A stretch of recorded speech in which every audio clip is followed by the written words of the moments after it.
Hello friend, तो कैसे हैं आप लोग। उम्मीद करता हूं कि आप लोग बहुत अच्छे होंगे। तो आज की जो खबर मैं लेकर के आया हूं बहुत ही इम्पोर्टेंट और बहुत ही ख़ास होने वाली है।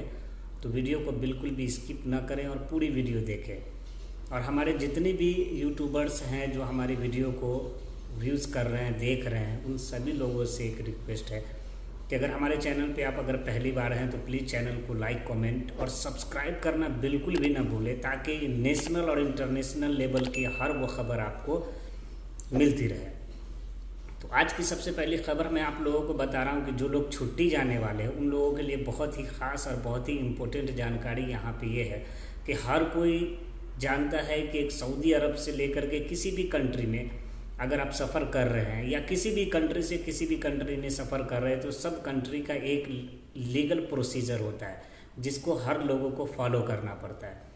तो ये बात मैं इसलिए बता रहा हूँ कि जो भी लोग सफ़र कर रहे हैं, छुट्टी पे जा रहे हैं या एग्जिट जा रहे हैं, तो कोशिश करें कि जो भी फ़्लाइट का जो टर्म एंड कंडीशन है, रूल एंड रेगुलेशन है, उसको फॉलो करें। कोई भी ऐसे इलीगल सामान अपने पास में न रखें और न ही किसी का अपने हाथों में लें। जैसे कभी कभी होता है कि कुछ लोग कहते हैं कि आप हमारा ये सामान देखते रहे, हम 2 मिनट में आते हैं, और क्या पता उसी समय में कस्टम वाले हो या पुलिस वाले हो, उनका आपकी तरफ आना हो जाता है।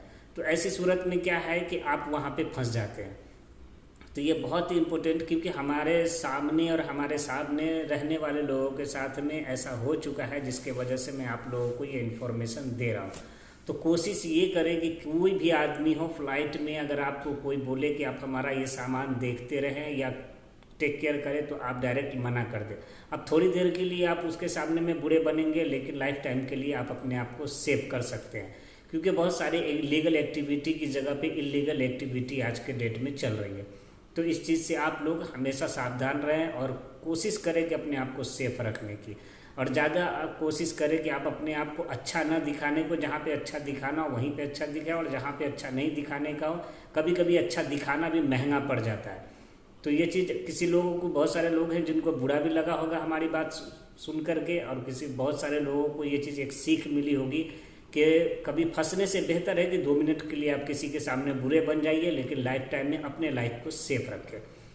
उसके बाद जो खुशखबरी मैं आप लोगों को यहाँ पे ये बता दे रहा हूँ कि बहुत सारे दोस्तों का हमारे पास में सवाल था, इंडिया से भी, सऊदी अरब से भी बहुत सारे दोस्तों ने अपने फ्रेंड्स के लिए या खुद के लिए भी हमसे ये पूछा था कि ECR पासपोर्ट के लिए जो है इमिग्रेशन ओपन हुआ या नहीं हुआ। तो मैं आप लोगों को बता दे रहा, कुछ दिन पहले तक ये चीज़ ओपन नहीं था। उसकी वजह ये थी कि बहुत सारी ऐसी कंपनी हैं जो अपनी कंपनी का रजिस्ट्रेशन इमिग्रेट पे ऑफिशियल साइट पे नहीं किया हुआ था, जिसकी वजह से ECR पासपोर्ट वाले को यहाँ आने के लिए बहुत दिक्कत होता था। तो उनका कोई भी ऐसा काम नहीं हो पाता था, इमिग्रेशन नहीं हो पाता था, जिसकी वजह से वो आ नहीं पाते। तो इसके लिए मैं आपको ECR और ECNR का पहले क्लियर कर देता हूँ कि ECR क्या होता है और ECNR क्या होता है। तो ECR का फुल फॉर्म होता है इमिग्रेशन चेक रिक्वायर्ड, जिसका मतलब ये यहाँ पर ये होता है कि आप जो पासपोर्ट बनवाते हैं, बहुत आप मैट्रिक इंटर भी किए हुए हैं, लेकिन आपका पासपोर्ट पहले ही बन गया था मैट्रिक इंटर करने के बाद, और आपने अपने उस पासपोर्ट को अपना मतलब के सब रीवेरीफाइड नहीं करवाया था अपने सर्टिफिकेट से, जिसकी वजह से आपका पासपोर्ट जो है ECR में ही रह जाता है।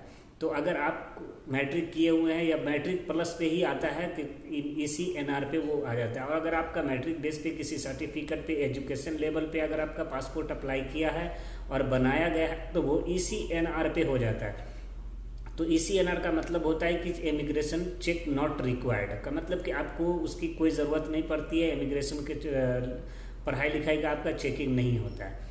तो ये चीज़ आप लोगों का, बहुत सारे दोस्तों का ऐसा, हमने पासपोर्ट अपने गांव में गया, अपने देश में गए, तो बहुत सारे दोस्तों का ऐसा देखा कि मैट्रिक और इंटर कर लिया है, अच्छे डिवीज़न से पास भी है, लेकिन उसका पासपोर्ट देखने के बाद पता चलता है कि उनका पासपोर्ट जो है ECR में ही अभी तक है। तो उन लोगों को, जो लोग मेरे नज़र में दिखे, उनको मैंने ये चीज़ बताया कि आप अपने पासपोर्ट ऑफिस जा कर के सब सर्टिफिकेट सबमिट करें और नया पासपोर्ट के लिए उसको रिन्यू करवाएँ और नए तरीके से उसको एंट्री करवा ले, ताकि आपका जो पासपोर्ट है वो ECNR में चेंज हो जाए। तो आप भी, जिन भाइयों का ऐसा नहीं है, तो वो हमसे मतलब के बता दिए हम आप लोगों को, आप भी जा कर के अपने पासपोर्ट ऑफिस में, जो आपका नियरेस्ट पोस्ट ऑफिस पड़ता है, वहाँ जाएं और जाने के बाद ECR को ECNR में चेंज करवा लें। और यहाँ पे ध्यान रखें आप लोग कि उन्हीं लोगों का ECR से ECNR में होगा जिनका मैट्रिक का सर्टिफिकेट है। उससे ऊपर है कोई दिक्कत नहीं, लेकिन कम से कम मैट्रिक सर्टिफिकेट इसमें मैंडेटरी है। तो ये थी आज की जानकारी। उम्मीद करता हूँ हमारे द्वारा दी गई जानकारी आप लोगों को पसंद आई होगी। जिन भाइयों का जिस तरह का भी किसी भी तरह का अगर कमेंट हो तो प्लीज़ हमें कमेंट बॉक्स में मुझे मैसेज कर सकते हैं, या फिर हमारे डिस्क्रिप्शन में जाके हमारे इंस्टाग्राम का लिंक दिया हुआ है, आप वहाँ भी जाके आप हमें फॉलो कर सकते हैं और वहाँ पे भी जा कर के हमसे मैसेज कर सकते हैं। और मैं कोशिश करूँगा कि आप लोगों के हर मैसेज का जवाब जितनी जल्दी से जल्दी हो सके उतनी जल्दी से जल्दी आप लोगों को दूँ। तो उम्मीद करता हूँ कि हमारी जानकारी आप लोगों को पसंद है। तो जानकारी अगर पसंद आई तो क्या करना चाहिए, चैनल को लाइक, कमेंट्स और सब्सक्राइब करना बिल्कुल भी ना भूलें। Thank you so much all of you my friend to watching my YouTube channel. Hope see you again inshallah in next video.